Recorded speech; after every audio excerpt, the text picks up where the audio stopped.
শ্রদ্ধেয় সম্মানিত মুসলিম সমাজ, প্রশংসা সেই মহান রব্বুল আলামিনের, যে মহান রব্বুল আলামিন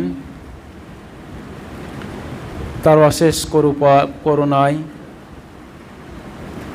আমাদেরকে মসজিদের মধ্যে পবিত্র কোরআন এবং সহিহ হাদিস শোনার জন্য নিয়ে এসেছেন। যে আল্লাহ রাব্বুল আলামিন তার প্রত্যেকটা সৃষ্টি জগৎ নিয়ে যদি আমরা ভাবি, তাহলে যারা জ্ঞানী মানুষ, জ্ঞান চক্ষু যাদের আছে, তারা সদা সর্বদা আল্লাহর প্রশংসা করতেই থাকবে।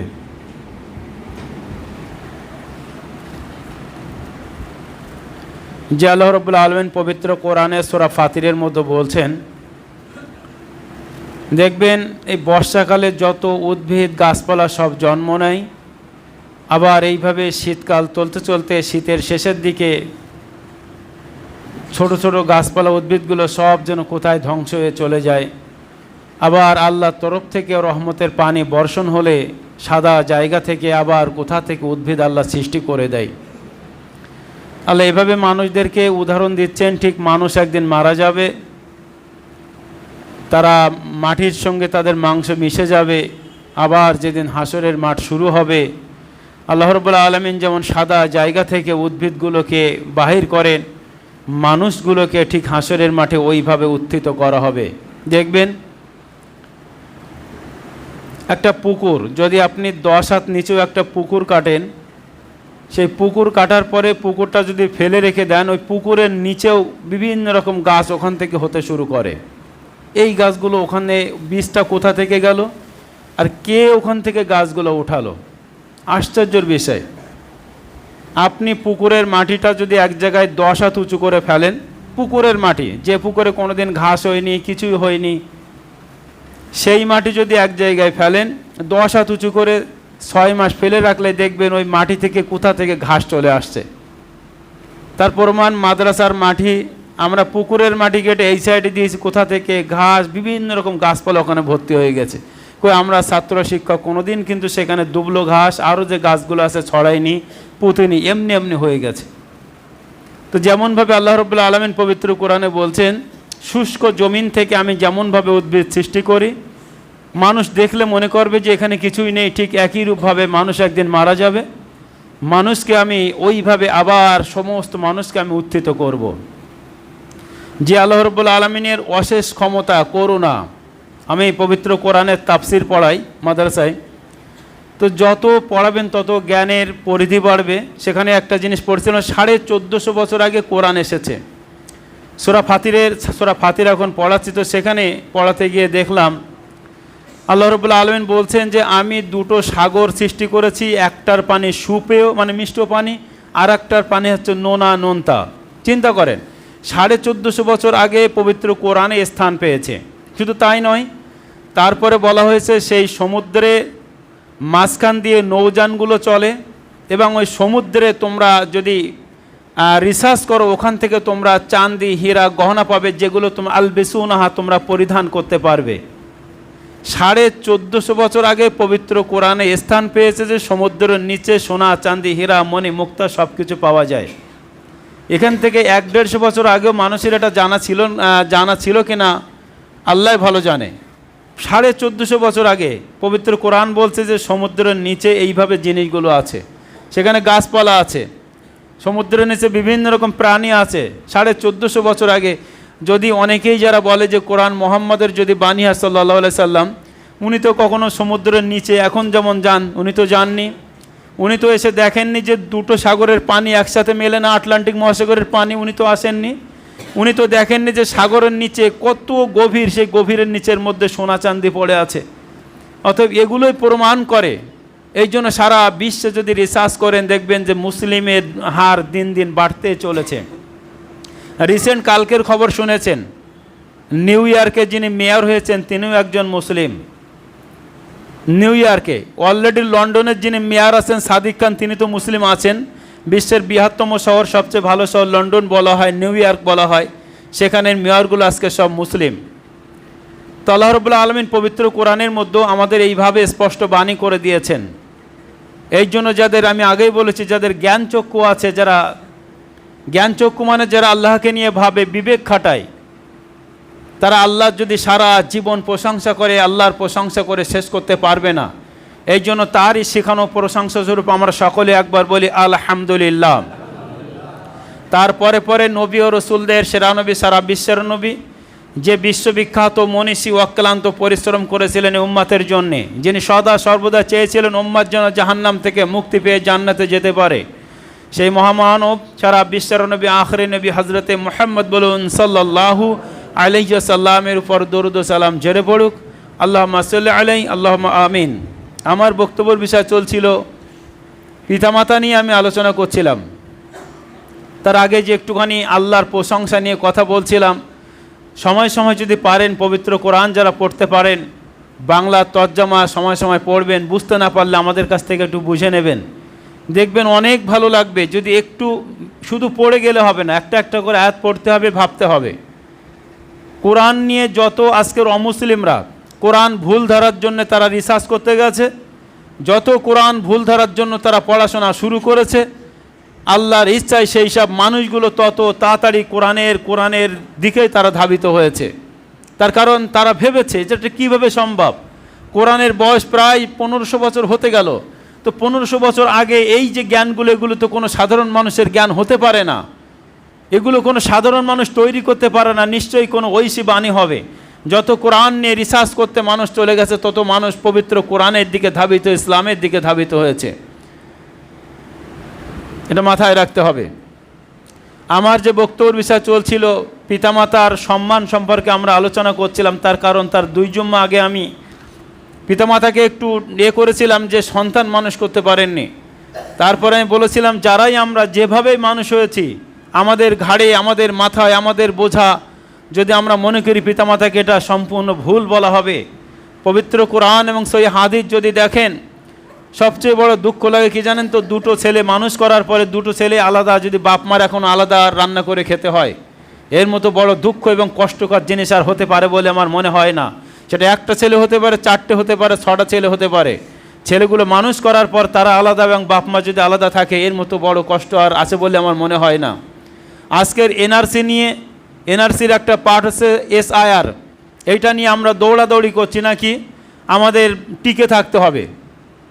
হিটলারের একটা কথা পড়ছিলাম, সত্য মিথ্যা জানি না, উনি বলেছিলেন যে তুমি ক্ষমতায় থাকতে গেলে মানুষ শুধুমাত্র বেঁচে থাকবে, এইটাই মানুষের কাছে বিরাট একটা কিছু হবে, সেইভাবে তুমি কিছু কিছু কাজ করো। আমাদের উন্নতি অবনতি এইটা নিয়ে, আমাদের ইন্ডিয়ায় থাকতে বেঁচে থাকতে না, আমি যেন জেলে না যাই, আমাকে প্রমাণ করতে হবে, একবার এই একবার সেই, একবার এই একবার সেই, মানুষ এতে মোটামুটি ব্যস্ত হয়ে পড়েছি আমরা। তো SIR-এ আমাদের নাম তোলার জন্য যেমনভাবে ছুটাছুটি, যে পারে সেখানে যাওয়া, আমার ফর্মটা যেন ভুল না হয়, আমার এইটা যেন ভুল না হয়। আপনি সবই করেন যেভাবে করছেন, এখানে বিরাট বড় একটা প্রশ্ন থেকে যায়। আপনার উচিত ছিল ঠিক SIR-এ থাকা, ইন্ডিয়ায় আপনি বেঁচে থাকবেন, যাতে আপনি ডিটেনশন ক্যাম্পে না যান, জেলে না যান, আপনার ভোটার লিস্টে যেন ভোটার না তৈরি হয়, আপনি যেন ভোট দেওয়ার অধিকার থেকে বঞ্চিত না হন, আপনি কোনো সরকারি অধিকার থেকে যেন বঞ্চিত না হন, এই জন্য আপনি ছোটাছুটি করছেন। সবই ঠিক আছে, আপনার বয়স 50, আপনার বয়স 60, যদি আপনি 70 বছর বাঁচেন, 10 বছর বাঁচার জন্য এত কিছু করছেন। আমার আপনার কাছে প্রশ্ন থেকে গেল, যেখানে অনন্তকাল আপনি থাকবেন, যেখানে সারা জীবন এখান থেকে নিয়ে মৃত্যুর আর কোনো শেষ নেই, এমন একটা জায়গায় থাকবেন, সেই জায়গার আপনার নামের শেষে ভোটার আসবে না তো? আপনার নামের শেষে ভোটার ওখানে মৃত্যুর পরে আসবে না তো? যে এখানে ভোটার যাতে না আসে, আপনি ছোটাছুটি করতে হবে, যতদিন বাঁচতে হবে ভালোভাবে বাঁচতে হবে। এটা আমিও একমত আপনার সাথে, আমিও একমত। ঠিক একই রূপভাবে আপনি যেখানে অনন্তকাল থাকবেন, সেখানে গিয়ে আপনার নামের শেষে না এই ভোটারটা ভোটার হয়ে গেছে, অতএব এর কবরের এখান থেকে শুরু হলো জাহান্নামের জন্য অবধারিত হলো, এই রকমভাবে আপনার নামের শেষে ভোটার আসবে না তো? এটা আমার সবচেয়ে বড় প্রশ্ন আপনার কাছে থেকে গেল। আমি রেখে গেলাম, হয়তো আর আমরা 20 বছর বাঁচবো, 30 বছর বাঁচবো, তার জন্য এত কিছু করছি। যেমন আমরা কাগজে এটা ঠিক নেই, তো এই বানানটা ভুল আছে কিনা, হেন তেন বিভিন্ন রকম কাজে আমরা করছি। আমাদের উচিত ছিল একজন মুসলিম হিসেবে বাঁচার জন্য অন্তত একা একা এসে আমার কোনো দিন বলা যে মাওলানা আমি নামাজ পড়ছি 1 রাকাত, আমার নামাজটা শুদ্ধ হচ্ছে কেন একটু দেখেন। আমি নামাজ পড়ছি, নামাজের যে সূরাগুলো সম্পূর্ণ আছে পড়ি, সেইগুলো শুদ্ধ আছে কিনা দেখেন। আমি নামাজ পড়ি না, কীভাবে নামাজ পড়বো তার একটা ডিটেল যদি আমাকে বলে দিতেন। আমি এখনো পর্যন্ত আমি চাই, আমি অনেক গুনাহ করেছি, পাপ করেছি, আমি গুনাহ পাপ থেকে ফিরে আমি আল্লাহর রাস্তা আসতে চাই, আমাকে একটু দেখেন। আমি চাই আমি অনেক কাবিরা গুনাহ করেছি, সেখান থেকে মুক্তি পেয়ে যেন কাবিরা গুনার হিসাব যেন মানুষের সামনে না দিতে হয়, এমন কোনো পন্থা আমাকে বলে দেন, আমাকে একটু আমার রাস্তাটা দেখিয়ে দেন। কোনোদিন এখনো কেউ আসেনি, কোনোদিন কেউ আসেননি, ইল্লা মাশাআল্লাহ হয়তো কেউ এসেছেন, স্মরণে নেই। তো আজকের কাগজের জন্য যেমন একটা শিক্ষিত ছেলের কাছে আমরা ছুটে যাই, বারবার যাই, এসের জায়গায় আয় এসেছে, আয়ের জায়গায় ই এসেছে, এটা কিভাবে ঠিক করতে, সব কিছু ঠিক করে নেই। যেখানে অনন্তকাল থাকবো সেখানকার জন্য আমরা কতটা এগিয়েছি? বিরাট বড় প্রশ্ন এটা। অনন্তকালের জন্য আমরা কতটা এগিয়েছি? আমরা ফিরে আসি। যে বিষয়টি নিয়ে আলোচনা করছিলাম, বলেছিলাম বাবা মা যেমনই হোক, তাদের ঘটনা পবিত্র কোরআন এবং সহিহ হাদিসে বিশদভাবে বর্ণনা করেছেন। যেমন একজন সাহাবা এসে আল্লাহ রসুল সাল্লাল্লাহু আলাইহি সাল্লামের কাছে এসে বলছেন, ইয়া রাসূলুল্লাহ, আল্লাহর কাছে সবচেয়ে ভালো জিনিস কি, মানে পছন্দনীয় জিনিস কি? আল্লাহর কাছে সবচেয়ে পছন্দনীয় জিনিস কি? আল্লাহ রসুল সাল্লাল্লাহু আলাইহি সাল্লাম বলছেন, সবচেয়ে পছন্দনীয় জিনিস হচ্ছে যে মানুষ তার সময় মতো নামাজ পড়বে। আল্লাহর কাছে সবচেয়ে পছন্দনীয় জিনিস হচ্ছে মানুষ সময় মতো নামাজ পড়বে। ভাই আপনারা ভিতরে আসেন, জায়গা হয়েছে, ভিতরে আসেন। মানুষ সময় মতো নামাজ পড়বে। তারপরে সেই সাহাবা আবার জিজ্ঞাসা করলেন,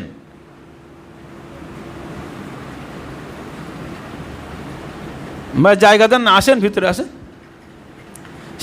সেই সাহাবা আবার জিজ্ঞাসা করলেন কি, ইয়া রাসূলুল্লাহ, তারপরে কি?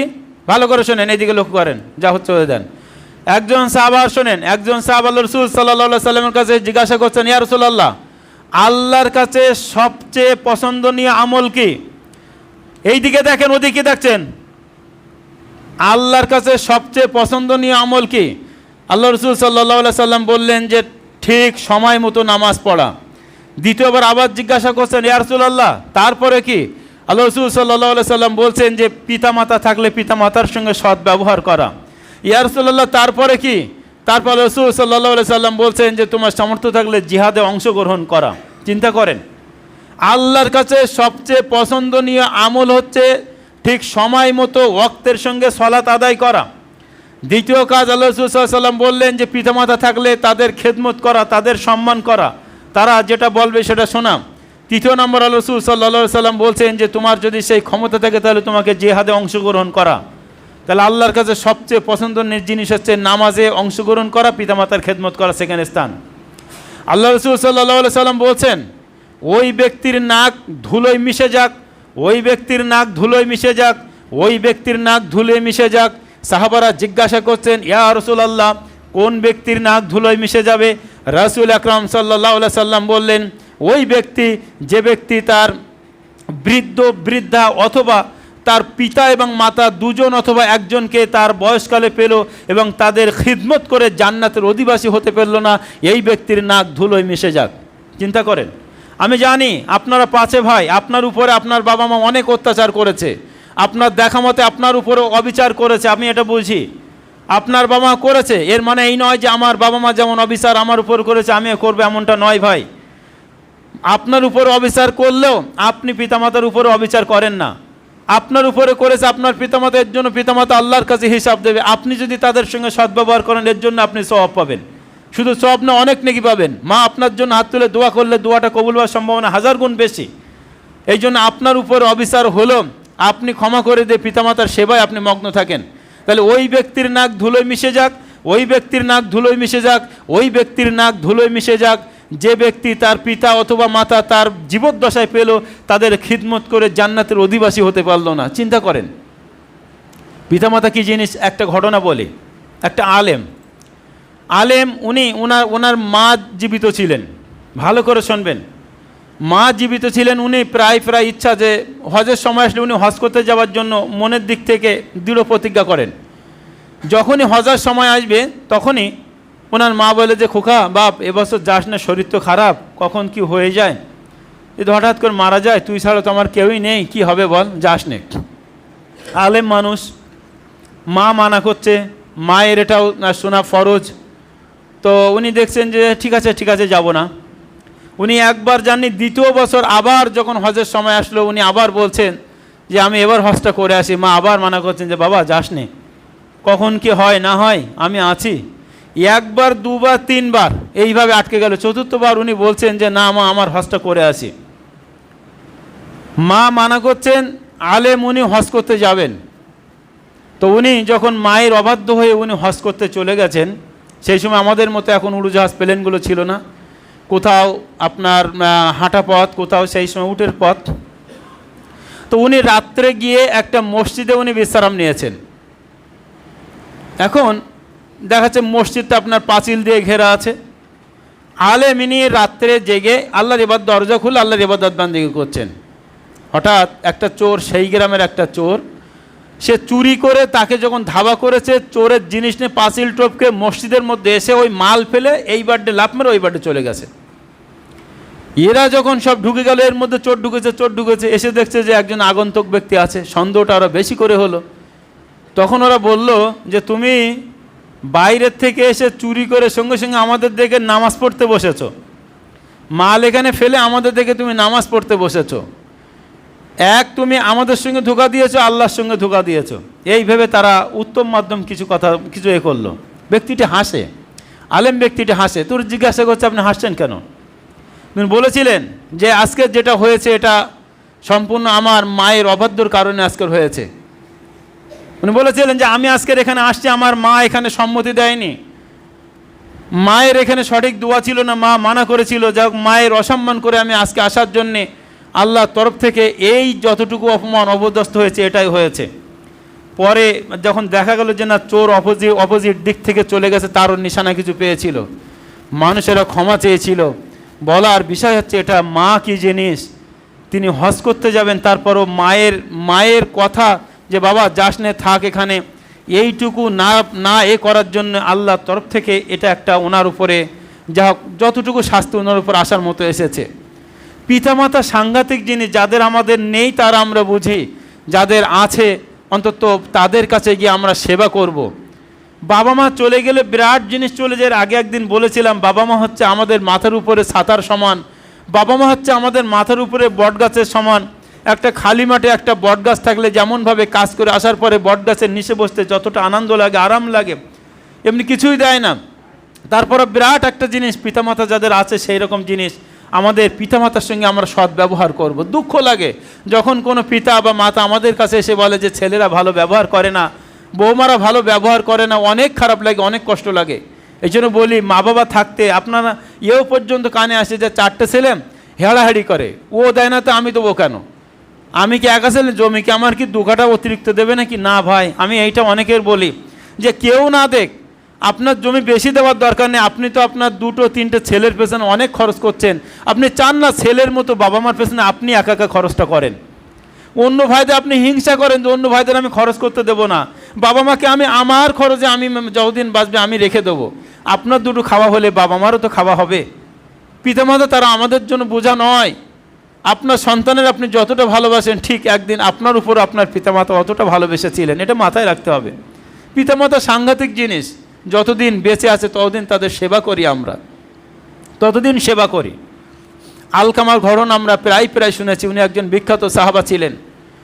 আলকামার ঘটনা প্রায় আমরা বলি, উনি বিখ্যাত সাহাবা ছিলেন। আলকামা ইনার যখন মৃত্যুর সময় এসেছে, মৃত্যুর সময় উনি একজন সাহাবা, মৃত্যুর সময় মুখ দিয়ে কালেমা উচ্চারণ করবে, কালেমা উচ্চারণ হচ্ছে না। তো উনি ওনার স্ত্রী আল্লাহ রসুল সাল্লাল্লাহু সাল্লামের কাছে খবর পাঠালেন যে ইয়া রাসূলুল্লাহ, আলকামার মুখ থেকে কিছুই উচ্চারণ হচ্ছে না, সব কিছু বলতে পারছে, কলেমা উচ্চারণ করতে পারে না। আল্লাহ রসুল সাল্লাল্লাহু সাল্লামের কাছে যখন 3জন সাহাবা এসে বললেন যে ইয়া রাসূলুল্লাহ, আলকামার এই অবস্থা, আল্লাহ রসুল বুঝতে পারলেন, সঙ্গে সঙ্গে বললেন যে আলকামার পিতামাতা কেউ কি বেঁচে আছে? সন্ধান নিয়ে দেখা গেল তার মা বেঁচে আছে।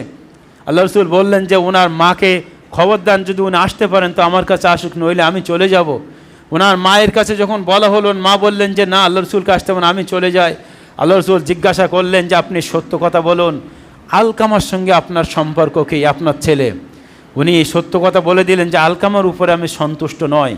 কেন? তো বলছেন যে অধিকাংশ সময় আলকামার নামাজের কোনো ঘাটতি নেই, রোজার ঘাটতি নেই, জাকাতের ঘাটতি নেই, জিহাদের ঘাটতি নেই। যখন আপনি যাই বলেছেন, যা ফরজে সব কিছু পাবন্দির সঙ্গে করে, একটা জায়গা আমি আলকামার উপর অসন্তুষ্ট। সেটা কি? আলকামার যখনই আমরা শাশুড়ি বাবা কিছু হয় আমার উপরে, সে তার স্ত্রীকে সবসময় প্রাধান্য দেয়, এই জন্য আমি আলকামার উপরে সন্তুষ্ট নয়। আল্লাহ রাসূল বললেন যে আলকামার মা আজকে সে মৃত্যু সজ্জায়, আপনি তাকে ক্ষমা করে দেন। আলকামার মা বললেন যে না, ক্ষমা করব না। আল্লাহ রাসূল বললেন যে ঠিক আছে, তোমরা এখানে কাঠ এক জায়গায় করো, শুকনো কাঠ এক জায়গায় করো, লেলিহান কাঠ এক জায়গায় করো, সেখানে তোমরা আগুন দাও, সে আগুনে আলকামাকে আগুনে তোমরা ফেলে দাও। আলকামার মা বলছেন যে রাসূলুল্লাহ, আমার ছেলেকে আমার সামনে আগুনে পোড়াবেন? আল্লাহ রাসূল বলছেন অবশ্যই। আপনি যদি আজকের ক্ষমা না করেন, এই অবস্থায় যদি আলকামার মৃত্যু হয়ে যায়, তাহলে এর চেয়ে 70 গুণ বেশি তেজ আগুনে আলকামাকে পোড়ানো হবে, তখন আপনি কিভাবে সেটাকে দেখবেন? আলকামার মা সঙ্গে সঙ্গে বললেন যে রাসূলুল্লাহ, আমি আমার ছেলেকে ক্ষমা করে দিচ্ছি। আল্লাহ রাসূল বললেন যে মা অন্তর থেকে ক্ষমা করেছে না মুখ থেকে ক্ষমা করেছে, তোমরা গিয়ে দেখে এসো। সাহাবারাও যখন আলকামার বাড়িতে গেলেন, সঙ্গে সঙ্গে আলকামার মুখ থেকে কালেমা তাইয়্যিবা লা ইলাহা ইল্লাল্লাহ উচ্চারণ করে উনি ইন্তেকাল করলেন। আল্লাহ রাসূল সাল্লাল্লাহু আলাইহি ওয়াসাল্লাম দাফন কার্য করলেন, জানাজা কমপ্লিট করলেন। কমপ্লিট করার পর সাহাবাদের সম্মুখে নিয়ে বলছেন, ও আমার সাহাবা, মায়ের সাথে এতটুকু খারাপ ব্যবহার করো না। আলকামা এত বিখ্যাত একজন সাহাবা হয়ে শুধুমাত্র স্ত্রীকে প্রাধান্য দেওয়ার কারণে তার মুখ থেকে কালেমা উচ্চারণ হচ্ছিল না। আলকামার মা ক্ষমা করার পরে তার মুখ থেকে কালেমা উচ্চারণ হয়েছে। অতএব মা এবং বাবার সঙ্গে এতটুকু তোমরা অসৎ ব্যবহার করো না। প্রায় কানে আসে আশেপাশে, এই বাবার সঙ্গে ঝগড়া, এই ঝগড়া, বাবার এই এনতেন বিভিন্ন রকম কথা আশেপাশে কানে আসে। এগুলো করেন না। যাদের আছে বটতলার মতো ছায়াভাবে রেখে দেন। মা সাংঘাতিক জিনিস, মা সাংঘাতিক। হ্যাঁ, এটা জানি যে স্ত্রী আসলে একটু সমস্যা হয়ে যায়, আপনি মাঝখানে রেখে উভয়কে মেটান। মায়ের একটু আলাদা ডেকে বলেন যে মা তুমি এইভাবে করো না, হেন তেন, একটু বোঝান, স্ত্রীকে আলাদা ডেকে বোঝান। কিন্তু এর মানে এই নয় যে মায়ের উপরে হুঙ্কার দেবেন, গায়ে হাত তুলবেন, আরও কিছু করবেন, এটা খবরদার না। মা এবং বাবার সঙ্গে সৎ ব্যবহারটুকু করেন। আজকে যারা মা বাবাকে বৃদ্ধাশ্রমে রেখেছে, আজকের এই SIR এর জন্য তোমার 2002 সালে ভোটার লিস্টে বাবার নামটা খোঁজ পড়ছে। পাসপোর্ট করতে গেলে বাপদাদার ঠাকুরদার যে মানে দলিলের প্রয়োজন হয়। দুনিয়ায় যেমন এদের বিশেষ কাজে প্রয়োজন হয়, ঠিক মনে রাখবেন হাসরের মাঠে ওনাদের বিশেষ কাজের জন্য যেভাবে বলেছেন সেভাবে যদি আমরা না করি, ওখানে গিয়ে আমরা আটকা পড়ে যাব। অতএব যাদের বেঁচে আছে, একটা ছোট গল্প, মানে এটা কোনো হাদিস কোরআন নয়, মা কেমন জিনিস, একটা গল্প, শুধুমাত্র থাক ওদিকে যাচ্ছে না, গল্প না বলাই ভালো। মানে মা কতটা একটা সন্তানের উপরে ভালোবাসতে পারে, বাবা কতটা সন্তানের উপরে ভালোবাসতে পারে, এভাবে যদি আপনারা পবিত্র কোরআন এবং সেই হাদিসগুলো দেখেন, আশ্চর্য হয়ে যাবেন। আল্লাহ রাসূল সাল্লাল্লাহু আলাইহি সাল্লাম বলছেন, ওয়ালা তাউক্কান্না ওয়ালিদাইকা ওয়া ইনামা রাকা আন তাখরুজা মিন আহলিকা ওয়া মালিকা। ও আমার সাহাবা, তোমাকে 10টি কথার ওসিয়াতের মধ্যে দ্বিতীয় নম্বর ওসিয়াত করছি, ওয়ালা তাউক্কান্না ওয়ালিদাইকা ওয়া ইনামা রাকা আন তাখরুজা মিন আহলিকা ওয়া মালিকা। তোমার পিতামাতা তোমাকে যদি তোমার ঘর সংসার, তোমার ধন সম্পদ, সন্তান সব ছেড়েও যদি তোমাকে বাড়ি থেকে চলে যেতে বলে, তবু তাদের অবাধ্য হয়েও না। আমি বলি না, আল্লাহ রাসূল সাল্লাল্লাহু আলাইহি ওয়াসাল্লাম বলছেন, ওয়ালা তাউক্কান্না ওয়ালিদাইকা ওয়া ইনামা রাকা আন তাখরুজা মিন আহলিকা ওয়া মালিকা। আহাল পরিবার, মাল, ধন সম্পদ দেখেও যদি চলে যায়, তুমি চলে যাও, তারপরও বাবা মায়ের অবাধ্য হলে হবে না। জানেন তো সেই ইসমাইলের ঘটনা, ইসমাইলের ঘটনা আমরা জানি। শুধুমাত্র বাবা এতটুকু বলেছিলেন যে বাড়িতে আসলে বলবে যে তোমার ঘরের চৌকাঠ পাল্টা। উনি বুঝতে পেরে স্ত্রীকে উনি বিচ্ছেদ করেছিলেন। যাই হোক, ওদিকে যাচ্ছি না, তবে এতটুকু বলবো, সর্বশেষে পিতামাতা আমাদের জন্য সাংঘাতিক জিনিস। যাদের আছে আর যাদের নেই, তারা কি করবেন? তারা তাদের জন্য রব্বির হামহুমা কামা রব্বায়ানি সাগীরা, আল্লাহর কাছে দোয়া করবেন, নামাজের পরে দোয়া করবেন, তারপরে যে কোনো সময় তাদের জন্য দোয়া করে। যদি কবরে গিয়েও হলেও আপনি তাদের জন্য একা গিয়েও মাগফিরাত করবেন। আপনি ছেলে হয়ে তাদের জন্য দোয়া করলে অবশ্যই আপনার দোয়া কবুল হবে। আল্লাহ রাসূল সাল্লাল্লাহু আলাইহি ওয়াসাল্লাম সেটাই বলেছেন যে তুমি যদি নেক সন্তান পৃথিবীতে রেখে আসো, সে যদি আমার কাছে রব্বির হামহুমা কামা রব্বায়ানি সাগীরা বলো, আল্লাহ করো তাদের রহমতে লালন, যেমন করেছে মোদের শিশুতে পালন। এ আল্লাহ, আজকের পিতামাতা আমার কাছে জীবদ্দশায় নেই, তারা নীরব কবরের মধ্যে পড়ে আছে। যদি কোনো গুনাহের মধ্যে আটকে থাকে, আমি তার সন্তান হিসেবে বলছি, তাদেরকে তুমি ক্ষমা করো, তাদের উপরে রহম করো। দোয়াটা আপনারা করবেন। আর দ্বিতীয় কথা, তাদের জন্য আপনারা দান করবেন। অনেক সম্পদ আপনাদের জন্য রেখে গেছে, অনেক সম্পদ। তারা পারত, তাদের হাতে সেই ক্যাপাসিটি ছিল, তারা যদি 1 বিঘে সম্পদ মসজিদ মাদ্রাসা দিয়ে যেত, তাহলে কি হতো? আপনার তো কিচ্ছু করার ছিল না। আমার নামে আমি 1 বিঘে সম্পদ রেখে যাচ্ছি, এটা ওনার জন্য বিরাট বড় সাদকায়ে জারিয়া হতো। উনি রাখেননি, আপনাকে ভালোবাসে, তাই না? আমার ছেলেটার জন্য ভালোভাবে খেতে পারে, পড়তে পারে, তার জন্য কোনো অসুবিধা না হয়। আপনার ভালোবাসে বিধেই সে সব সম্পদগুলো আপনার জন্য রেখে গেছে। তাহলে আপনার উচিত হচ্ছে তাদের জন্য দোয়া করা এবং দান করা। পরিশেষে আল্লাহর কাছে দোয়া করব যে আল্লাহ, আমরা যতটুকুই আলোচনা শুনেছি বা এর আগেও শুনছি, আমরা শুধুমাত্র আলোচনা করার জন্য নয়, যাদের ঘরে আমাদের পিতামাতা আছে, পিতামাতার সঙ্গে অসৎ ব্যবহার করা কাবিরা গুনাহ, আমরা বাড়িতে গিয়ে যে কোনোভাবে আমরা ক্ষমা চাইতেই পারি। আরে তারা তো আমার মা এবং বাবা, অন্য কোনো কেউ নয়, তারা সবচেয়ে কাছের মানুষ। তাদের কাছে গিয়ে বলবো যে দেখো, জীবনে অনেক কথা বলেছি তোমাদের, কখনো কখনো হুঙ্কার দিয়ে কথা বলেছি, কখনো কখনো গলার স্বর উঁচু করে কথা বলেছি, আঙুল তুলে কথা বলেছি, তোমরা ক্ষমা করো। তোমরা ক্ষমা না করলে, আজকে যে বক্তব্য শুনে আসলাম, তোমরা ক্ষমা না করলে আমার কিন্তু সমস্যা হয়ে যাবে। আমি যতদিন বাঁচবো তোমাদের সঙ্গে এইরকমভাবে আর কথা বলবো না। ঠিক এইভাবে গিয়ে বাবা মার সঙ্গে আপনারা ক্ষমাটা চেয়ে নেবেন। আর যাদের নেই, বেঁচে নেই, তারা দোয়া করবেন আর দান করবেন। আল্লাহর কাছে পরিশেষে এই দোয়া করি যে আল্লাহ, যাদের ঘরে আমাদের পিতামাতা আছে, তো যতদিন আমরা বাঁচবো তাদের সঙ্গে যেন সৎ ব্যবহার করে যেন আমরা জান্নাতের অধিবাসী হতে পারি, সেই তৌফিক তুমি দাও। আমরা সকলে বলি আমিন। এ আল্লাহ, আমরা যারা এখানে আসি, এখনও পর্যন্ত যারা তোমার কথা শুধুমাত্র শুনি, অন্তরের সঙ্গে যারা এখনও গেঁথে নিতে পারি না, ইবলিশ আমাদের চরমভাবে ধোঁকা দেয়, ইবলিশ আমাদের কানে কুমন্ত্রণা দেয়, যা হয়েছে হয়েছে, বলেছে তুমি তোমার পথে চলে যাও।